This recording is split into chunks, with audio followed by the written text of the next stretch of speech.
Shalom, salam sejahtera bagi kita semuanya. Saudara, di bawah cahaya siang hari, burung dalam sangkar tidak akan menyanyikan lagu yang diajarkan tuannya. Sebab burung itu menangkap bunyi ini dan itu, ada begitu banyak suara dan bunyi yang ia dengar.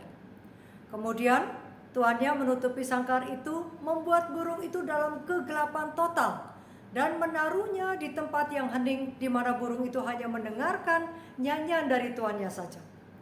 Di dalam kegelapan, burung itu belajar menyanyikan lagu itu. Ia mencoba lagi dan lagi sampai dia menyanyikannya dengan sempurna. Kemudian burung itu dikeluarkan dan sejak saat itu dia dapat menyanyikan lagu itu di tempat yang terang. Demikianlah Allah memperlakukan kita anak-anaknya. Tuhan mempunyai sebuah nyanyian untuk diajarkan kepada setiap kita. Dan biasanya kita mempelajari nyanyian itu dengan baik saat kita ada di tengah-tengah kegelapan hidup kita, yaitu di tengah-tengah bayang-bayang penderitaan, kesusahan atau penyakit kita. Maka kemudian setelah kita mempelajarinya, kelak kita akan bisa menyanyikannya sejak saat itu. Itulah yang disebut sebagai nyanyian pada waktu malam. Sebelum kita membuka firman Tuhan untuk mempelajarinya, mari kita berdoa terlebih dahulu. Bapa dalam kerajaan surga, terima kasih untuk kesempatan dapat mendengarkan akan firman Tuhan. Berbicaralah lewat hamba-Mu Tuhan, letakkanlah perkataan Tuhan di dalam pikiran dan ucapan hamba-Mu, supaya hamba-Mu hanya menyampaikan apa yang daripada Tuhan saja. Tuhan juga kiranya menolong setiap kami yang mendengar, supaya kami dapat mengerti akan maksud Tuhan dan kami dapat menghidupkan firman. Dalam nama Yesus kami berdoa dan mengucap syukur. Amin.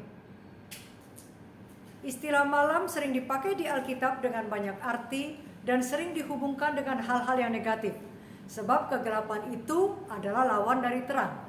Namun demikian, beberapa kali kata malam membawa pesan yang positif. Malam adalah waktu yang mengerikan bagi kebanyakan orang, tetapi ternyata malam pun mempunyai nyanyiannya sendiri. Sebagaimana dunia di mana kita hidup memiliki waktu malam, demikian juga dengan manusia, juga memiliki waktu malam di dalam hidupnya. Ada begitu banyak waktu malam yang mungkin kita miliki, yaitu semua saat-saat yang gelap, saat-saat kedukaan, saat-saat bersedih, mungkin kematian orang yang kita kasihi, saat-saat di mana kita menderita penyakit, dalam keadaan sulit, tertekan, ragu, bingung, galau, cemas, rasa sepi, tidak punya penghasilan, tidak punya uang, dan saat-saat lain yang menekan perasaan dan menakutkan jiwa kita. Saat-saat yang kritis. Tahukah saudara, ketika kita ada pada saat-saat kelam seperti itu, setan sangat senang. Sebab dia selalu mencari celah untuk menjatuhkan kita. Dan dia selalu menarik keuntungan dari kelemahan manusia dan kondisi malam itu. Ketika seseorang dikelilingi dengan segala macam kesusahan, dibingungkan oleh suasana, didera oleh penyakit atau ditindih oleh kemiskinan, duka cita, setan selalu ada dekat untuk menggoda dan menjatuhkan. Ia menyerang sisi-sisi karakter kita yang lemah. Setan berusaha hendak menggoncangkan keyakinan kita pada Allah agar kita tidak percaya pada Allah dan meragukan kasih-Nya. Setan bertujuan membuat kita menjadi tawar hati dan menghancurkan pegangan kita pada Allah supaya kita pada akhirnya dapat dikalahkan. Apabila tenaga sudah habis, fisik menjadi lemah, kuasa kemauan juga lemah, dan iman tidak lagi bersandar pada Allah, maka orang-orang yang telah lama berdiri dengan gagah berani untuk kebenaran pun bisa dikalahkan. Musa sudah lelah dengan pengembaraan bangsa Israel 40 tahun lamanya. Sesaat saja ia melepaskan imannya kepada Tuhan, ia gagal justru di perbatasan tanah perjanjian. Demikian juga halnya Elia, yang telah berdiri dengan tidak gentar di hadapan Raja Ahab dan seluruh bangsa Israel, menghadapi 450 orang Nabi Baal, ditambah 400 orang Nabi Asyera. Sesudah peristiwa pertunjukan kuasa Allah yang luar biasa dahsyat di atas Bukit Karmel, dan saat yang mengerikan di mana nabi-nabi palsu itu dibunuh habis, Kemudian seluruh rakyat telah berjanji untuk menurut kepada Allah. Elia melarikan diri untuk menyelamatkan nyawanya hanya karena ancaman seorang wanita, Ratu Izabel. Demikianlah setan selalu menarik keuntungan dari kelemahan manusia dan saat-saat kita ada pada saat-saat kelam dalam hidup ini. Lalu apa kata Tuhan untuk kita lakukan saat setan menggoda? Kita baca di ayat berikutnya, lawanlah dia dengan iman yang teguh. Kita tidak boleh menyerah kalah, saudara. Kita harus lawan dengan terus percaya pada janji-janji Tuhan. Tambahan lagi, di tengah-tengah saat kelam seperti itu, di tengah-tengah dark hours, hard time seperti itu, nah ini justru Tuhan memberikan kepada kita nyanyian-nyanyian luar biasa. Allahku memberikan kepadaku nyanyian-nyanyian pada waktu malam. Kita lihat di sini bahwa Allah lah yang menggubah dan memberikan nyanyian pada waktu malam kepada kita. Setiap orang bisa tertawa dan memuji Tuhan pada waktu siang, artinya pada saat keadaan baik-baik saja, usaha bisnis lancar, karir pekerjaan mulus, hubungan keluarga harmonis. Adalah mudah untuk bernyanyi ketika kita dapat membaca not pada siang hari. Tetapi ketika tidak ada seberkas cahaya yang diperlukan untuk dapat membaca, itu tidak mudah. Ia akan bernyanyi dari hatinya, bukan dari buku yang dapat dibaca, sebab ia tidak mempunyai alat untuk membaca. Tetapi dia akan membaca dari hatinya, tersimpan dalam buku dari rohnya yang hidup, di mana catatan-catatan syukur dan terima kasihnya tertuang di dalam bentuk nyanyian-nyanyian pujian kepada Allahnya. Pada masa yang sulit, seperti dokter mendiagnosa kita menderita penyakit kanker atau penyakit yang langka, ditambah pula suami atau istri kita tiba-tiba di PHK, usaha bisnis yang lesu, atau kekasih hati kita meninggal dan sebagainya. Manusia cenderung sedih, takut, panik, stres, ada yang marah-marah, menyalahkan keadaan atau menyalahkan orang lain. Boro-boro dalam keadaan itu kita bisa berdoa dengan baik atau bergembira, apalagi mensyukuri dan memuji Tuhan. Saudara sekalian, di seberang Laut Merah, ketika orang Israel telah menyeberangi Laut Merah yang sudah terbelah dua itu, semua orang dapat menyanyikan nyanyian Musa. Dikatakan di situ, kuda dan penunggangnya dilemparkannya ke dalam laut. Yang sulit adalah bagaimana menaikkan pujian sebelum Laut Merah terbelah. Saat pasukan Fir'aun berbondong-bondong mengejar, saat kegelapan, ketakutan, dan keraguan melanda seluruh bangsa Israel. Tidak ada seorang pun yang dapat membuat sebuah nyanyian waktu malam dari dirinya sendiri. Hanya Tuhanlah yang dapat membuatnya dan memberikannya kepada kita. Sebab memang tidak lazim untuk bersuka cita di tengah-tengah kesulitan, untuk tetap percaya dan berdoa, untuk dapat bersyukur dan berserah kepada Tuhan. Itulah yang disebut nyanyian pada waktu malam, yaitu ketika kita dapat bersuka cita senantiasa berdoa dan mengucap syukur dalam segala hal. Itulah yang dikehendaki Allah dalam Kristus Yesus bagi kami. Nyanyian pada waktu malam disebut juga dengan istilah no matter what. Tidak peduli apapun yang terjadi, aku mau terus percaya kepada Tuhan. Tidak peduli apapun kondisiku sekarang, aku mau tetap bersuka cita. Aku mau tetap berdoa, aku mau tetap bersyukur dan memuji Tuhan. Inilah nyanyian pada waktu malam. Tuhan memberikan kepada kita nyanyian pada waktu malam. Maka kita harus mempelajarinya dan mempraktekannya setiap hari. Yaitu supaya kita bisa bersuka cita, percaya kepada janji-janji Tuhan dan mendoakannya, mengucap syukur dan berserah penuh kepada Tuhan.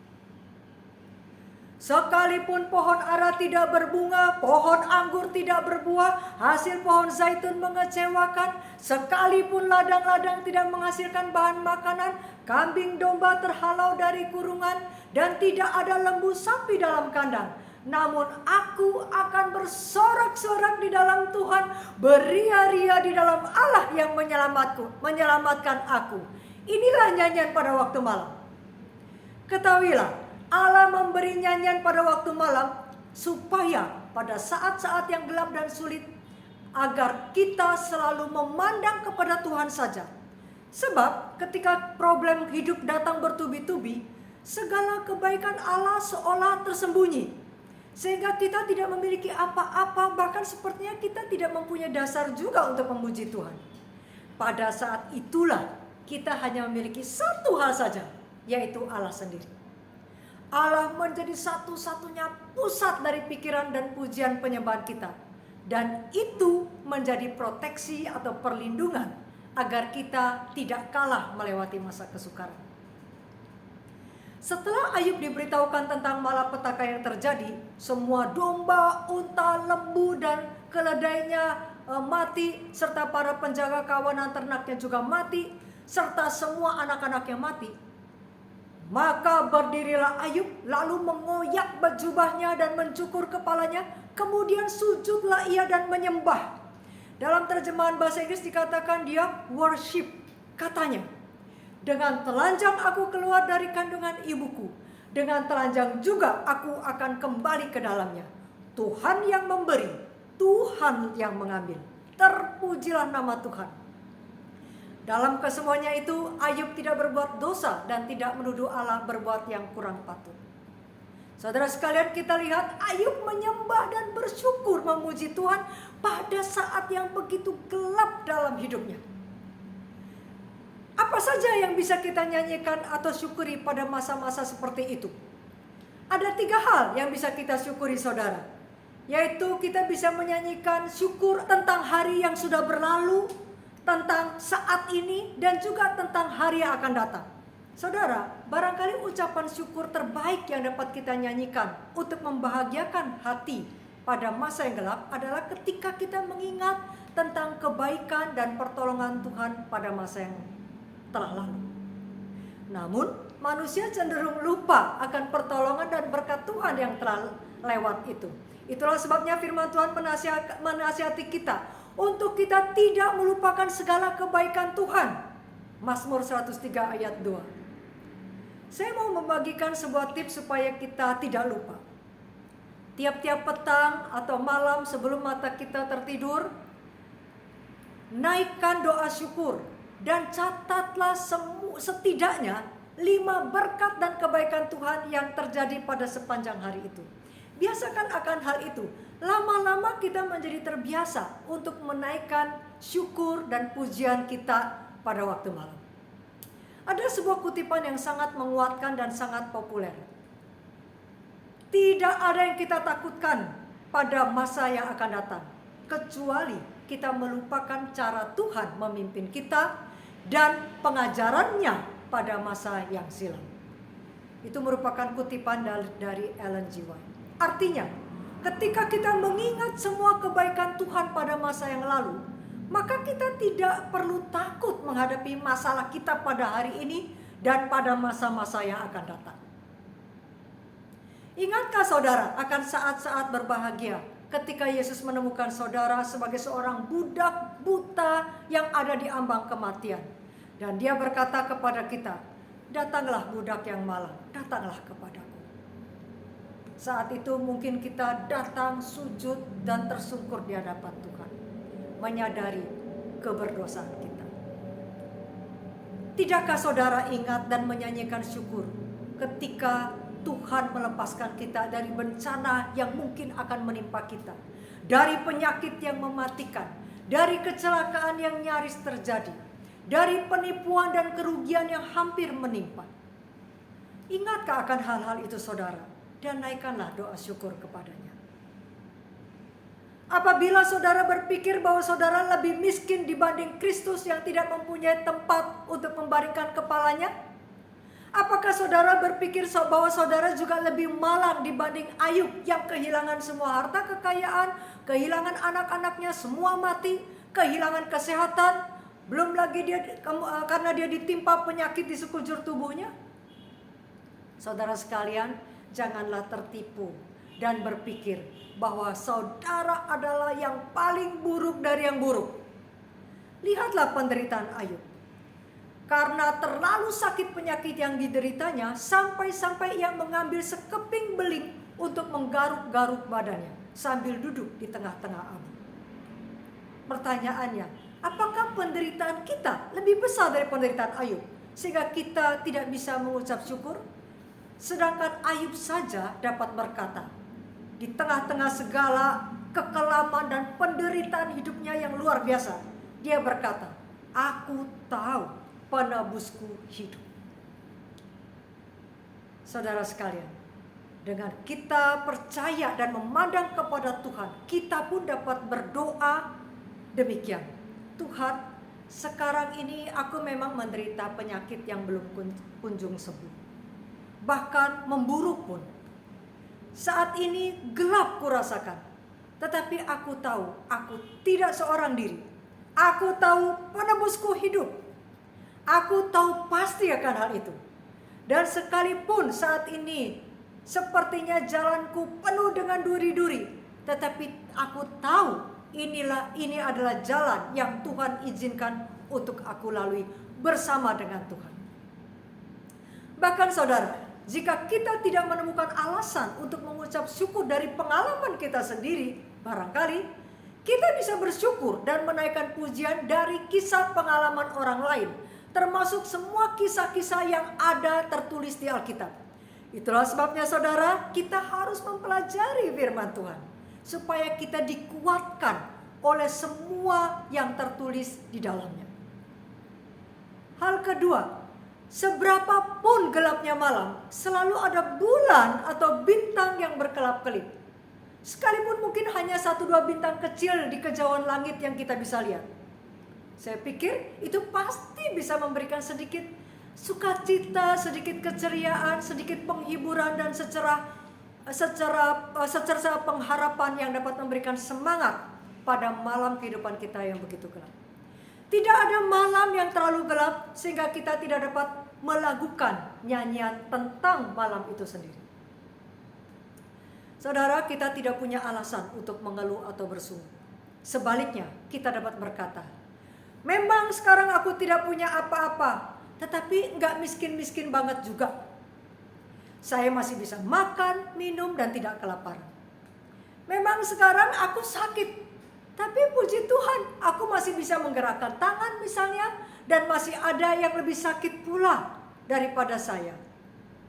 Memang sekarang aku miskin, plus sakit pula, dan kondisinya buruk. Tetapi puji Tuhan, keadaan tidak lebih buruk lagi. Lagi pula, aku masih memiliki keluarga dan sahabat yang dapat menolong. Saudara sekalian, sebagai umat Tuhan, kita selalu mempunyai sedikitnya satu hal untuk kita syukuri dan nyanyikan. Bahkan jika saudara tidak melihat bintang, itu tidak berarti bahwa bintang itu tidak ada. Bintang itu tetap ada di langit, hanya saja kita tidak melihatnya. Jika dalam gelapnya masalah yang kita hadapi, kita tidak menemukan hal-hal yang menyemangati kita, atau bahkan kita mungkin tidak merasakan akan pertolongan Tuhan, selidikilah dan ketahuilah bahwa Tuhan menolong. Dia peduli dan Dia menolong. Itulah sebabnya jangan menyerah. Dengan demikian kita dapat menaikkan puji syukur kepada Tuhan pada kondisi yang kita hadapi saat ini. Inilah yang Ayub katakan. Apakah kita mau menerima yang baik dari Allah tetapi tidak mau menerima yang buruk? Dalam kesemuanya itu, Ayub tidak berbuat dosa dengan bibirnya. Luar biasa. Dalam keadaan apapun, Ayub selalu percaya dan memuji Tuhan. Ketiga, jika saudara sekarang sedang ada dalam krisis hidup yang berat, bertahanlah saudara untuk sesaat saja, bersabarlah. Sebab Yesus berkata, lihatlah aku datang segera dan aku membawa upahku untuk membalaskan kepada setiap orang menurut perbuatannya. Yesus segera datang. Saat ini mungkin kepala kita dimahkotai dengan duri-duri masalah, tetapi nanti kepala kita akan memakai mahkota dengan banyak bintang. Saat ini tangan kita mungkin dipenuhi dengan masalah dan masalah, tetapi nanti tangan kita akan memetik kecapi dan memainkannya. Saat ini jubah kita mungkin dikotori dengan debu, tetapi nanti jubah kita akan menjadi putih. Dibandingkan semua itu yang akan kita terima kelak ketika kita tiba di surga, betapa tidak ada artinya semua problem, semua penderitaan, semua kesusahan dan kesulitan yang kita hadapi saat ini. Jadi saudara sekalian, bertahanlah untuk sesaat lamanya saja. Jadi saudara, segelap apapun malam, ingatlah akan datang pagi yang cerah dengan matahari yang bersinar terang untuk kita. Hari tidak selalu malam, pagi akan datang, dan pagi itu datang dengan segera.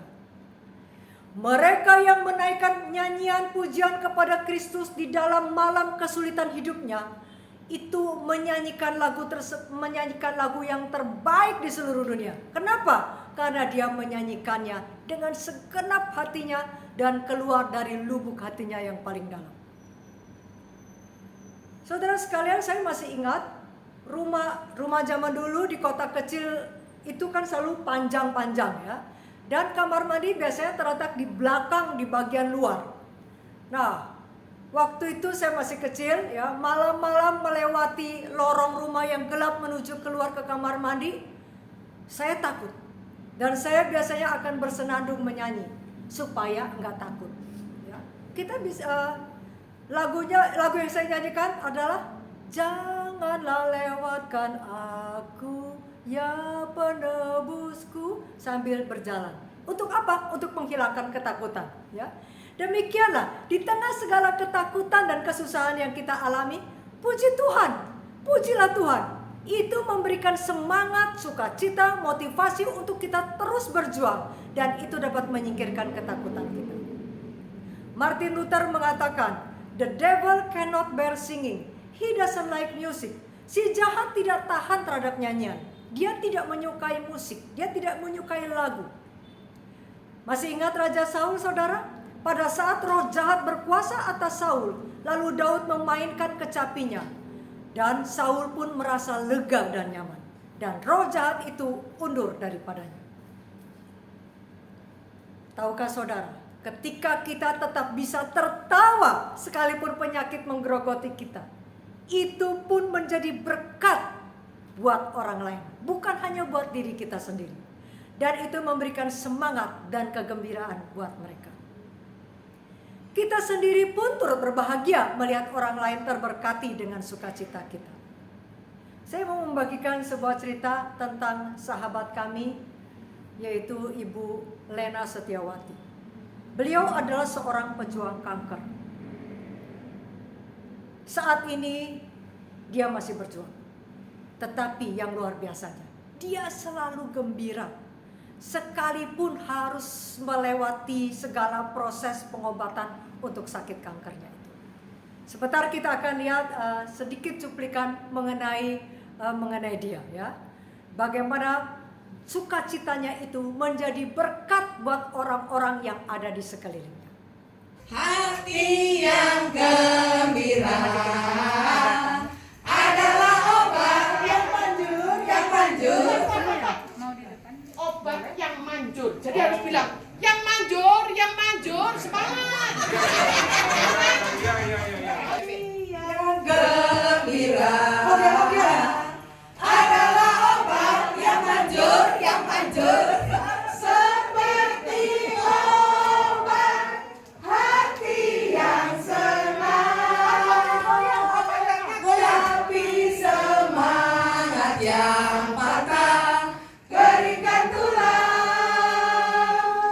Hati yang gembira, siapa senang? Tuhan senang. Ada tertulis di Matius 6 ayat 16. Apabila kamu berpuasa, janganlah muram mukamu. Artinya, apabila kita mempunyai masalah, jangan tunjukkan kepada orang lain. Selalulah tampil ceria, sukacita dan bahagia. Sebab dengan berlaku demikian, siapa tahu kita dapat menolong sahabat kita melewati lembah yang dalam.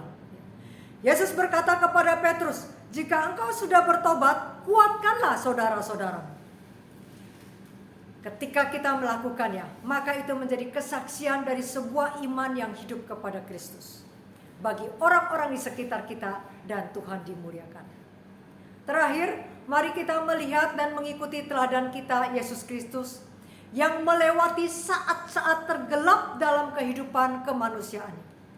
pada malam sengsaranya yang terakhir, pada jam-jam terakhir ketika dia hampir menyerahkan nyawanya mati di kayu salib, menanggung dosa kesalahan manusia. Hatinya diliputi kesusahan dan beban yang sangat berat. Dan Yesus pun tergoda untuk takut bahwa hal itu akan memisahkan dia untuk selama-lamanya dari kasih Bapanya. Merasakan betapa hebat murka Allah terhadap pelanggaran dosa manusia, Yesus merasa sedih dan gentar dan ia berseru, "Hatiku sangat sedih, seperti mau mati rasanya." Itulah yang Yesus katakan. Tetapi kita lihat sebentar apa yang Yesus lakukan ketika melewati masa-masa yang gelap dalam kehidupannya itu. Yang pertama kita lihat, Yesus menyanyikan nyanyian pujian. Baru kemudian dia berangkat menuju ke Taman Getsemani di kaki Bukit Zaitun. Yesus pun menyanyikan pujian, saudara sekalian.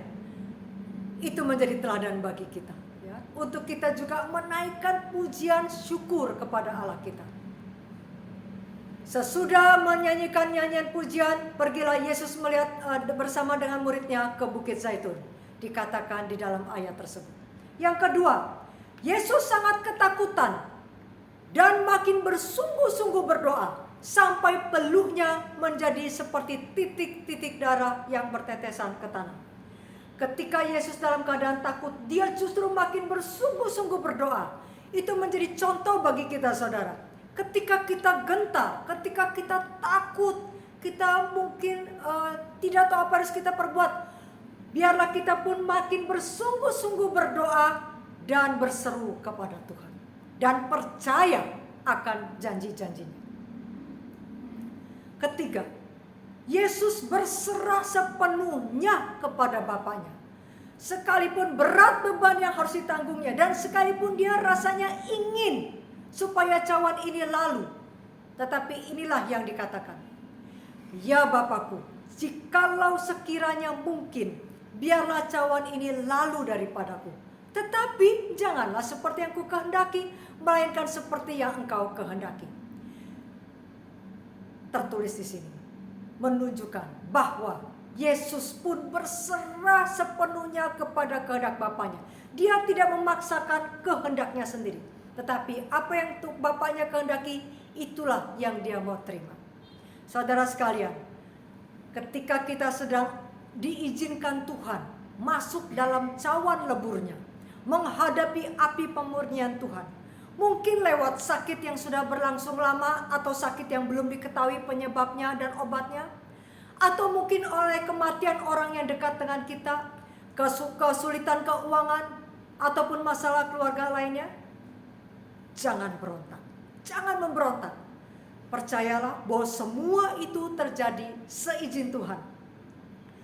Berserahlah kepada kehendak Tuhan, tetaplah setia kepadanya, karena ada pelajaran yang Tuhan mau kita mempelajarinya dari semuanya itu. Ambillah cawan itu dan minumlah, sebab Bapakmu lah yang memberikannya untukmu. Saat ini mungkin saudara sedang mengalami waktu malam. Saudara kesepian, sepertinya tidak ada orang yang bisa memahami apa yang saudara rasakan. Mungkin saudara sebagai orang yang sudah lanjut usia, anak, mantu, cucu sudah terpisah rumahnya dari kita, dan saudara jarang bertemu dengannya, saudara merasa sepi.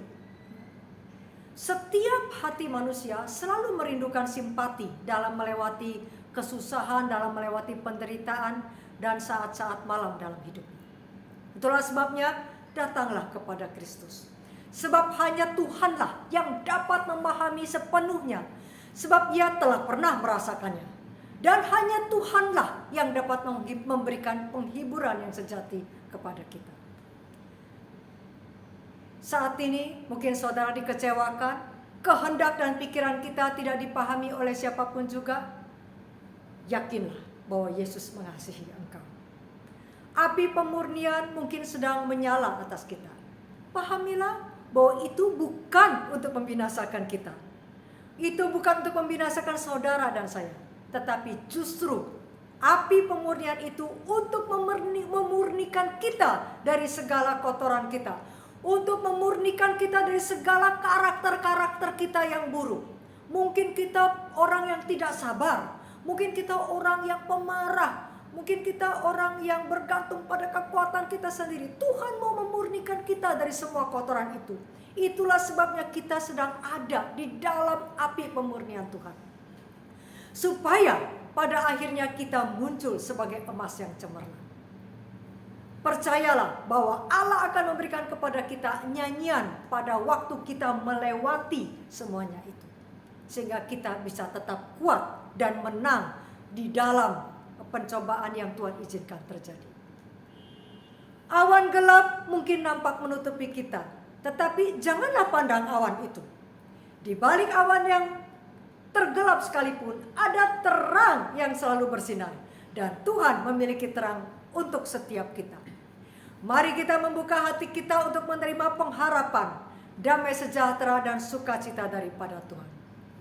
Satu hal lagi yang perlu saudara pahami, bahwa di dalam kita melewati badai, ingatlah bahwa Tuhan pun ada di dalam perahu kita. Tuhan bersama kita melewati badai itu. Dan badai pasti akan berlalu. Bersukacitalah dalam pengharapan, sabarlah dalam kesesakan, dan bertekunlah di dalam doa. Terima kasih, Tuhan memberkati.